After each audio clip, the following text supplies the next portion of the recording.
আসসালামু আলাইকুম। ওয়ালাইকুম আসসালাম।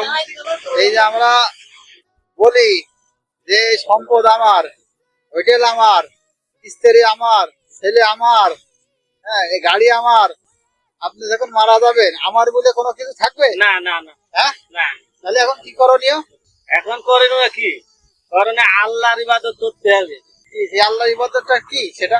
আল্লাহর নাম কাম করতে হবে, নামাজ কালাম পড়তে হবে, 5 ওয়াক্ত নামাজ পড়তে হবে, সবসময় জন্য আল্লাহর ইবাদতের জন্য মশগুল থাকতে হবে। কোরআন তেলাওয়াত করতে কোরআন হবে পড়তে হবে, নাকি মুনাজাত জিকির করতে হবে? জিকির আজগার করতে হবে, হ্যাঁ। মুনাজাত করতে হবে, আমলের পরে থাকতে হবে। আমলে ভরে থাকতে হবে।